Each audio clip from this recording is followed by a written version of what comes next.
So even though I know that Married at First Sight has been on all week, I've kind of been binging Downton Abbey. Married at First Sight episodes, I've watched all three of them today. 30, 31, 32, and they did not disappoint. Also as well, I thought this week was the end. So I'm like, okay, I can get back to like my regular reactions and stuff. No. Like, you caught me in a lie. Like, I actually did cut this myself. And I thought, well, that's interesting because that's not how it went. How you gonna come and shame up somebody in the middle of a restaurant like that? Like, nah, man, you got to go. You got to go. Please take your gnarled fingers off me. I'm not interested in any of that. And my man is dashing food up the wall. I thought people only did that in like EastEnders. You what? And then dash the spaghetti up the wall, like have all the bolognese. Like, who has got time for that? And having the neighbours being like, oh, they're at it again. They're all very much like, we're going to be perfect. It's going to be great again. Like, you know, sound like Donald Trump. Wagwan, people, thems. So, I have got to apologise, right? So, even though I know that Married at First Sight has been on all week, I've kind of been binging Downton Abbey. Which I'm not reacting to, like, as formally as I'm reacting to this, but I am kind of reacting to it in terms of like I'm planning to do like a bit of a commentary about it. I can't even begin to explain the level of obsessed, absolutely obsessed that I've been about that show. But anyway, so I've actually watched all three of Married at First Sight episodes. I've watched all three of them today. So that would be episode 30, 31, 32, and they did not disappoint. They did not disappoint, so I'm going to do them separately because otherwise it'd be like a really long video. And also as well, I thought this week was the end. So I'm like, okay, we're done, man. I can get back to like my regular reactions and stuff. No. There's another week. And I presume after that week, there'll be some kind of reunion. Unless, of course, after episode 32, that was kind of like the reunion. So I guess we'll see. But anyway, episode 29 was the commitment ceremony. So we saw everyone on the couch with the experts and them trying to, I guess, go through what happened in Homestays week. So the first people they had on the couch were Luke and Amy. But I thought, oh, that's bold. That's bold. But they obviously were like, well, let's just start as we need to go on, yeah? So Amy starts off and they're asking her, you know, how did things go? And she's explaining that on the back of the previous week, they didn't really have a good kind of start into Homestays. So that was kind of a problem because obviously all the stuff that had come up with Luke and Lacey and all that stuff. So she wasn't too impressed by a lot of that stuff, and started the conversation around about the whole lying thing and the fact that she didn't know where she stood with him because of what he said and then what he actually then went to do. Then she kind of gets into a bit more about the lies. So she set the scene already that things haven't been great. Then they get into what happened when they got to Luke's, and she's explaining the whole thing about the white lies and stuff and how. And I think he then explains the photo. So he's like, look, I got in before she did. I tied it up a little bit, wanted to turn some things on, saw the photo, I cut it. And basically, I told her that picture was originally like that, but it wasn't. I'd cut it. And she was like, you know, the fact that he lied. And what I thought was interesting, actually, he was like, oh, and then eventually I said to her that, you know, like, you caught me in a lie. Like, I actually did cut this myself. And I thought, well, that's interesting because that's not how it went. Like, she confronted you about the lie, and that's when, you know, that's when it came out. And again, I've been saying this whole time, yeah, that like I'm a big fan of Luke, and I don't know. By episode 32, my opinion, his halo might have dimmed for me a little bit, if I'm honest. But you know, it's all about holding people accountable, right? So he's explaining about the fact that he lied about this thing. And the experts are like, you know, you have to be aware that like these lies that you're telling are having an impact, and obviously each time that you lie, it makes it harder to trust you. You have to be consistently telling the truth. And he's like, yeah. She didn't actually bring up the moldy thing actually, which I thought was quite interesting. But you know, the fact that had gone on, and the fact that he lied, and there's been other lies as well, that was something that was obviously a problem. Then she starts talking about the photograph. So when she was 18 and when that photo was taken. And I have to correct something. Well, not correct something, but like I thought it was quite funny. Like, but not funny as in like, ha ha ha, it's so funny to call someone bloated. But I just thought it was funny that it was so ridiculous that somebody would say that to someone. So I just wanted to make that quite clear. Like, I wasn't laughing at I guess, how she felt about it, because like you would never want to make anyone feel bad. Do you know what I mean? And I would never relish in that. But just how incredulous it was that somebody would say those words and have them come out of his mouth. Like, come on, bro. Like, that's not what you say to someone ever. She was like, oh, you know, you basically said that I looked fat, like I was effing fat. And he was like, no, I didn't. You know, no, you know, bloated is bloated. You know, I just thought you looked a bit more bloated, and I you know, trying to be honest about that. Then she mentioned about him making the inappropriate comments and stuff, and how like he's saying something that is completely inappropriate, and he was like, I wasn't trying to say anything inappropriate. Like, with due respect, I wasn't. Like, I was just. And he's like, look, we're talking about walking my dog. Like, why would you try and make that a sexual thing? And he's like, I wasn't. And then he tried to explain the whole exercise comment and stuff. Mel called him out to be like, do you see that you're not paying attention to her? You're not reading her. Then you're not reading your partner. And he was like, maybe it's the facial expressions, and I can't read the facial expressions. So I don't know whether he was trying to say that I just don't read facial expressions generally, or whether he was saying that like the facial expressions that come through from Amy aren't very good. And I don't know whether that's because like she's had work done, or I don't know whether that's what he was trying to say. But Mel was like, I'm not having that, mate. Sorry, no. We're talking about you being able to read your partner. So either you're not displaying empathy, or you're choosing not to. Right? But that's got nothing to do. We're not gonna blame it on her face. Yeah, and I think that was good to call out, because that was a little bit like, I think it was being a bit facetious. I think, to be honest, whether he meant it to or not, that's how it kind of came across to me. And I think when you're already on kind of like tend to hooks with someone anyway, I understand that is a difficult space to be in, because you don't want to feel like, oh, I'm walking on eggshells, but you are in a position where you've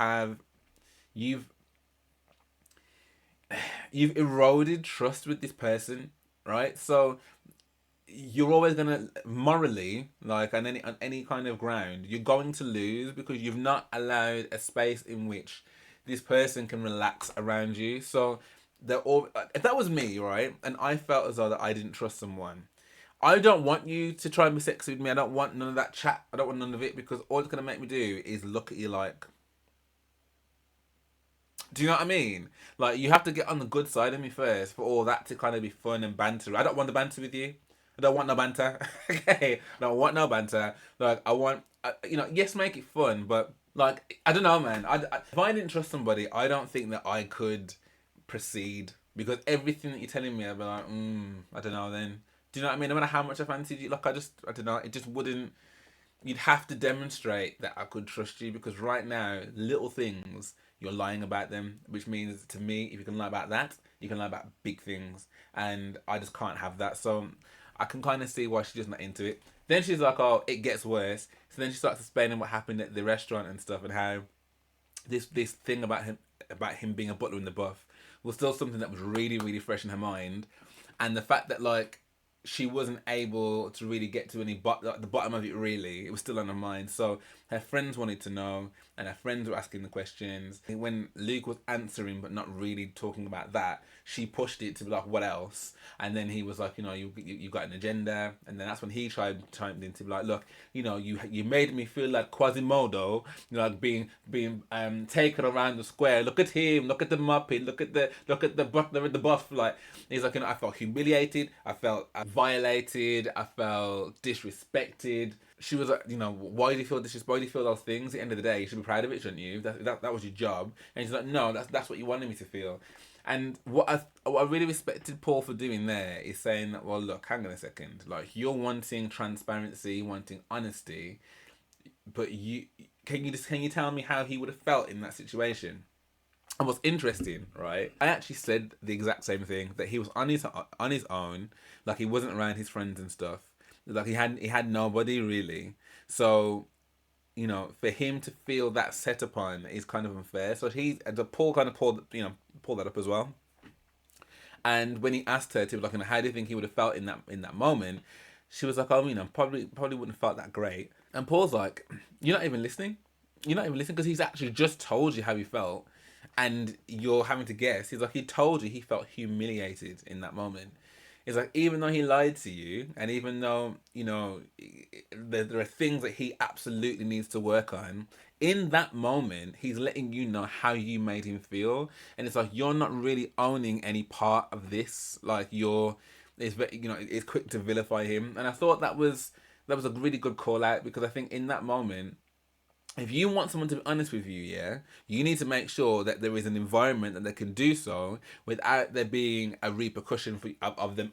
You're asking them to be honest, and then you're vilifying them for being honest with you. So guess what? The next time that you want them to be honest, they're gonna, well, actually no, because the last time I did that, this is what happened. You know, you're not providing. Who was I talking to about this actually? It's one of my friends, like, recently, and I was like, you need to be in a situation where you can talk to your um you can talk to your girlfriend. I know it was now. You can talk to your girlfriend, and actually, for that to be a almost completely safe zone to say exactly what you need to say without there being like, okay, now we're gonna go into DEFCON 1 because I've been honest with you. I need to, like, I've always said that if I cannot have an honest conversation with my partner, and I'm not saying honest like, you know, oh, do you think I put on weight, and for me to go, yeah, you look like a whale, or oh, you know, is my hair receding, and oh, actually, yeah, you look like friggin' the bowling ball. Like, I don't mean things like that. They're just naturally gonna make people feel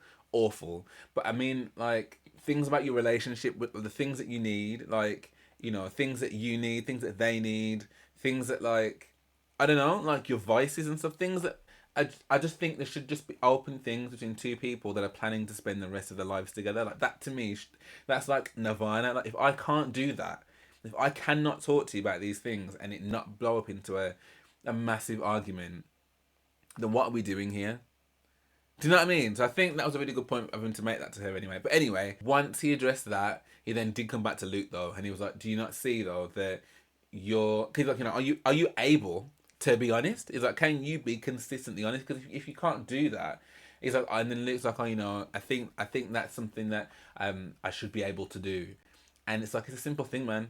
It's a simple thing. Like, can you be honest? And he was like, I feel as though that maybe you're the reason that you're being dishonest and you're telling these white lies because you don't think you're good enough for her, and you're trying to be someone for her that you think will keep her. And in that moment, again, I kind of felt sorry for him, because I'm like, wow. But you know, it is a really hard thing to come back from taking off your ring, and you know, her dashing the ring in front of the friends. The friends are like, if that was me and my friends, and we were sat down there, and someone acted like that in a restaurant with people, would automatically be like, yeah, you need to cut this one dead. You need to cut this one off. How you gonna come and shame up somebody in the middle of a restaurant like that? Like, nah, man, you got to go. You got to go.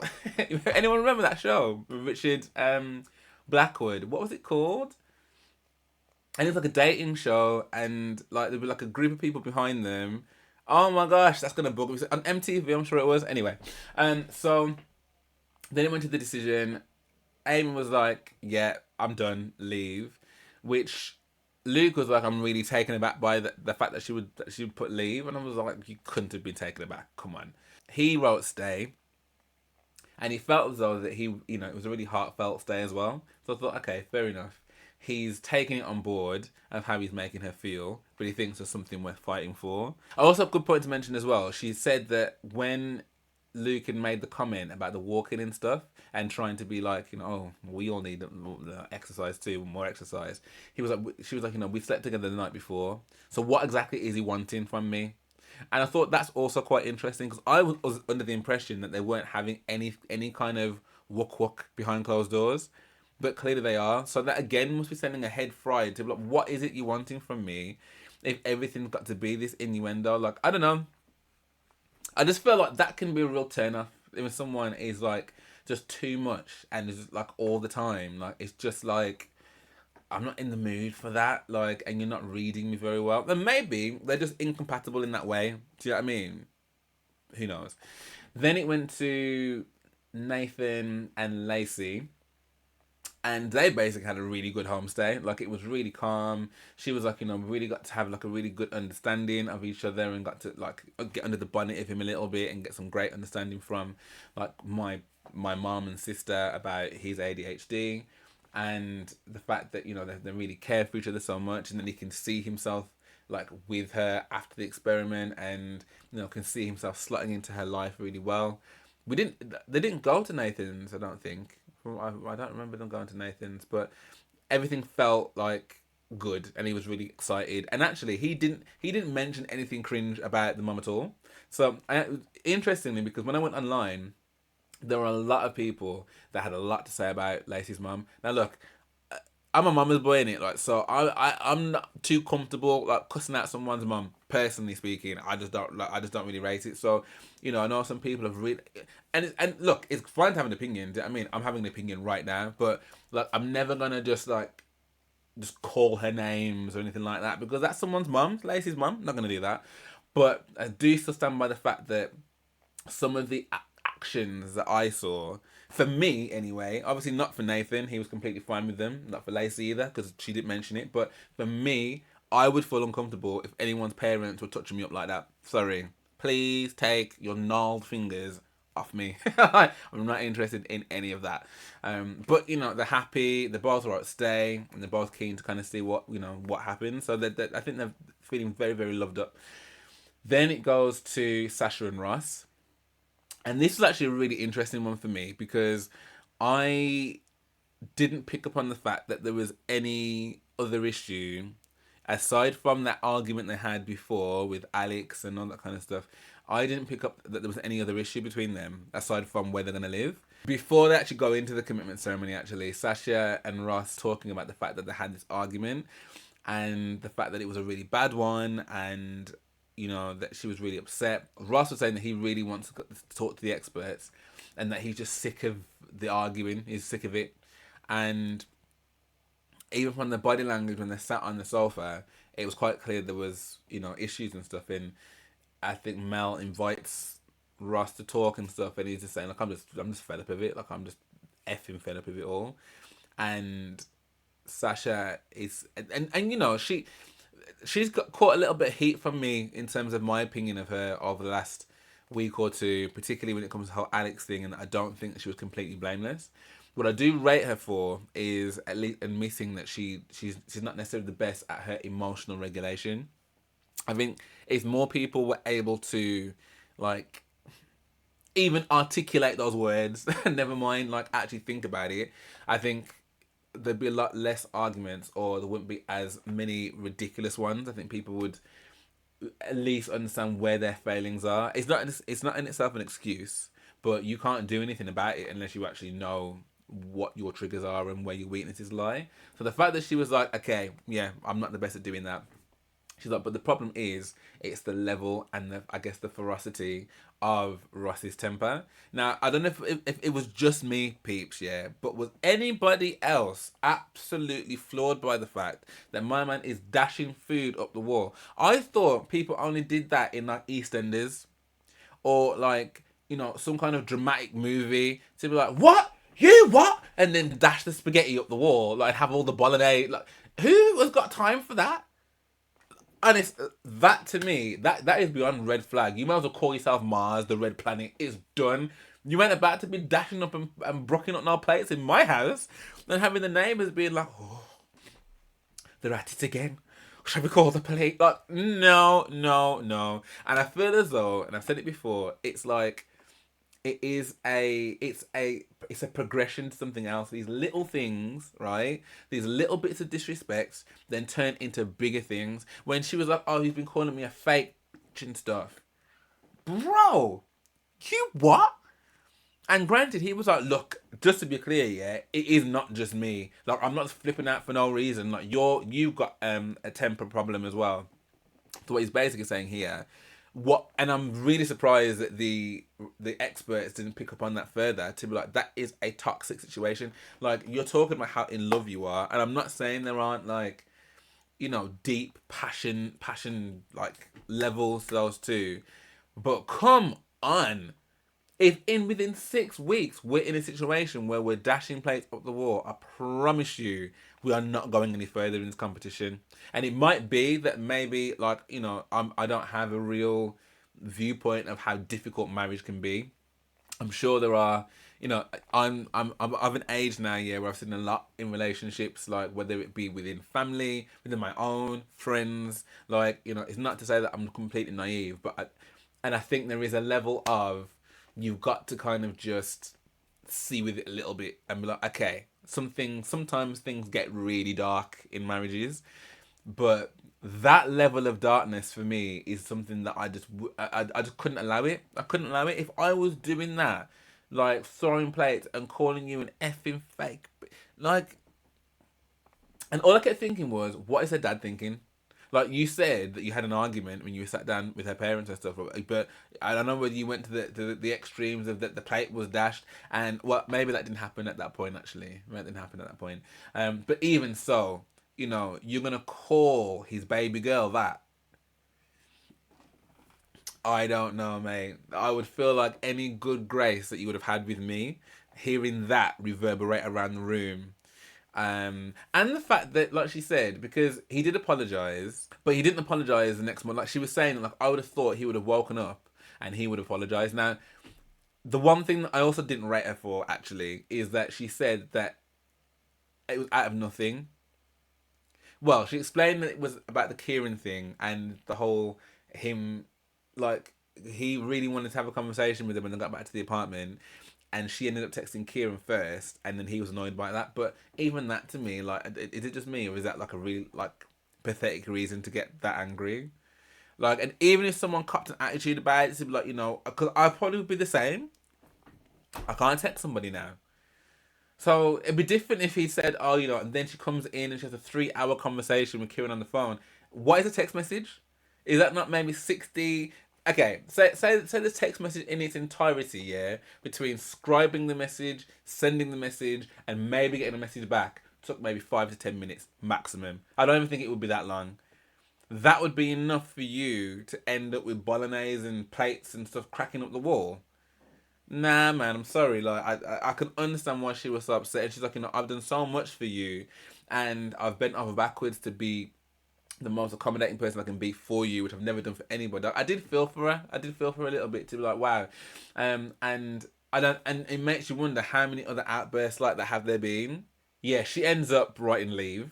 He's very much like, that's what I want to, you know, I want to get us back on track and stuff. But it's not really saying about how he's going to do that long term. You know, because the experts, like what you might need to do is, you know, when you feel yourself coming into those moments, is to separate yourselves from that and to come back at it at a point where you can actually speak about it without it getting to that point. And they both are kind of like in agreement with that, but he's just very much just like, you know, you do make me happy, and I'm gonna bring that smile back to your face, and it's all very much like we're gonna be perfect, it's gonna be great again, like, you know, sound like Donald Trump, you know, we're gonna make it great again, and it's like, but how are you actually gonna do that? So he writes stay, and I think the group's all, you know, upset and stuff, and they're crying about it, but I was just like, I don't know, man. I don't know. Obviously, I've seen some more episodes, so you know, yeah. But at that point, I was really disappointed to hear that's how we treated her. And I think, regardless, I'm not, you know, we've seen how she can go, and we see how her mouth can be. So I'm not saying that she probably hasn't said something or done something to push his buttons. It'd be interesting to know what it was, but he never said. So we can only go by what's being said. I don't think that she's probably an angel in that, but I think the minute that you start calling people names and stuff, and again, look, everyone's relationship is different. You know, I'm thinking about what's his name, Mickey Flanagan, like, and like, you know, he'll casually drop the C bombs with him and his wife and whatever, and that's just how they are. And I know there are couples out there like that, and you know, it is healthy in a way to express anger. But I guess it's just the way that I've been brought up. Like, I just would never speak. I would never speak to someone like that I intended to, you know, have and keep in my life, because I just think there are other ways in which to express yourself that doesn't result in that. Therefore, I would expect the same back. And if I didn't get that and someone spoke to me like that, I'd find it really hard to get over that, I think. And particularly, I mean, look how long I went on about the whole, what's the name, even Charlie, with Charlie screaming down the place in Mexico. Do you know what I mean? I was absolutely fuming about that. So I can only imagine what somebody in my own property that we're sharing together, our own safe space, you calling me something like that and dashing stuff up the wall. Like, that's a level of EastEnders drama on like Christmas special level that I absolutely would not want. You can keep all that. You ate my mum. Yes, I ate. Nope, nope, nope. We're not doing that. Keep that. Take the spaghetti off my. And who cleaned it? Did he clean it? Who cleaned the plate? Who, man? And what if like a shard of that had bounced off and hit her? Like, do you know what I mean? It's just like, dude, I don't know about that. Anyway, then it goes to Polly and Adam, and they've actually had a really good, well, by the end of it, a really good stay. You know, they're talking about how, you know, initially they didn't have a great time, and they explain about the argument they end up having. And Polly's like, you know, I went in extra hard on him, I think, because we'd already had an argument the day before, and the fact that he didn't really make her feel comfortable. I rated Adam in that moment though, because he owned it, and he was like, yeah, I was being so he knew that he wasn't being great. I was like, okay, fair enough then, you know that. And he was really rating her for what she was like at homestays, and her own homestay, and how we could see this calmer, chill Polly that he really liked and was really getting a good view of. She was kind of smitten by that. Paul was like, you know, I feel that you're giving some, and you've definitely moved on from where you were, but you're still not giving enough. And I think that was a good call out. 'Cause I think, like, as much as I've been rating Adam for doing certain things, which I think are moving it along, I feel like him being on that level of doing something is like him getting the Man of the Year award. It's like, bro, it's not really, because what she's asking for isn't really that much. Someone in my comments disagreed with me, was saying actually in their relationship they would never look for compliments from their husband. Like, that's not something that they need. Whereas I feel like, you know, I'm not looking for you to, you know, tell me how great I am every single day or anything like that. Do you think it's important for someone to make it really clear that how they feel about you? Do you know what I mean? And not leave you feeling in this kind of weird quasi land of not being quite sure. And while she can say that these acts of service, if that is your love language, is your way of showing that I love you, it's like I said in the last time I was talking about Polly and Adam. Like, I can go to Novotel, I can go to friggin' Holiday Inn, I'll get myself a nice bed and breakfast, and someone's gonna fluff up my pillows and, you know, make sure my stay is really comfortable, and I get a good breakfast. That doesn't necessarily mean that, like, you know, they wants me. Do you know what I mean? So I think like he has got to do more to kind of differentiate what he feels for her than what he feels for anyone else that was crashing at his yard that he was kind of, you know, friendly with. So, but they both wrote stay, and I thought that was really, really cool. Then it goes to Kieran and Christina, and it's an emotional one. Like, cut a long story short, they both end up writing leave, and they're both talking about the fact that they went to separate homestays. And to be honest, I didn't know whether Kieran was going to end up writing leave or not, because again, he was talking about how much he rates Christina and how, you know, she's amazing, and it's just more of the same conversation about how his head's been scrambled and how he wasn't really sure about what he's got to do for himself. And it kind of felt as well that, like, every time that someone gave him a reason to kind of like not feel as he feels, he had another counter. So at first it was like, you know, the subject about his ex, and saying that, you know, I did the what you asked me to do, and basically it came back alarmingly that they were very similar. You know, I wasn't looking for it, but here we are. And Paul was like, yeah, but look, you know, how you move forward is, you know, that you become emotionally vulnerable, and you let all that down. And he's like, yeah, but, you know, I don't want to be in a situation in like 10 years time. And he's like, whoa, why are you thinking in 10 years time? He's like, we're not there yet. He's like, you should be in the here and the now of what you have in front of you. And he's like, yeah, okay. He's like, but the thing is, I don't know whether I've got the emotional strength to be what Christina needs. And he's like, nah, that's a different conversation. It just felt there was always something else as to why he couldn't be with Christina. And it was at that point I was like, if he does not write leave on that piece of card, yeah, like, he's literally taking us all for mugs, because what? Yeah, it was very emotional. I could see a lot of people getting emotional in the room and stuff. Even Charlene, she was like, you know, I said I wasn't going to get emotional, so I'm not going to cry. But, you know, loads of people in the room were crying.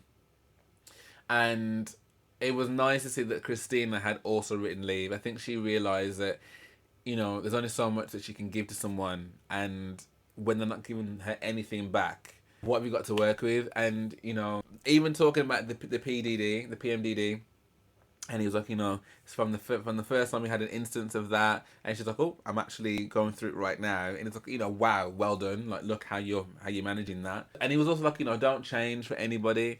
Now those kind of comments to me, right? I'm like, I don't know. I know it's well intentioned, right? But at that particular moment, I don't want to hear that Julie Garland Hallmark crap. Like, if you've gone from telling me that I'm this amazing person that you really feel for, that you're really happy to be with and stuff, and actually you were intimate with in the beginning, to now not wanting to kiss me, want to hug me, want to touch me, anything, and you're telling me that I shouldn't change, I should just be me. Like, it might be well intentioned, but I don't know. I just wouldn't want to hear that from someone, because clearly, if I was different in any capacity, like, you would still be wanting to be with me, wouldn't you? So it's all well and good saying I don't change. That's fine. Do you know what I mean? That's great, and she probably won't change, because I think she is an awesome person from the edits that we've seen. But I don't know. I just wouldn't want to hear that from you. That's not something that I'd want to hear from you. So I don't know. So yeah. So that's how that ends. We get a clip to see final dates and what happened in the final dates and stuff. So we see that Luke and Amy are cooking somewhere, and yeah, that doesn't seem to go down too well with all of his licking business. We see a clip of Nathan and Lacey, like, and they all look kind of like happy and and stuff. Same with like Sasha and Ross, and we see a clip of Amy, of Polly and Adam kind of arguing at their, like, starting off really well, but then arguing at some point. So anyway, I'll pause that there, and I'll do that on the next one. So yes, I'd love to know what your thoughts were on this particular episode. Was it right for Christina and King Kieran to call it a day, do you think? Like, I mean, it's a dumb question, because I think they should call it a day from a long time, but you might think differently. And was there any kind of revelations that came out on that couch that we weren't expecting? I think I kind of was expecting everything that came out, but I'd be interested to know what your guys' thoughts were. But yeah, thank you for watching with me. If you did enjoy this, then please do drop me a like and subscribe. That'd be amazing. Thank you very much. And yeah, I will see you in literally a couple of minutes on the next one. See you in a bit.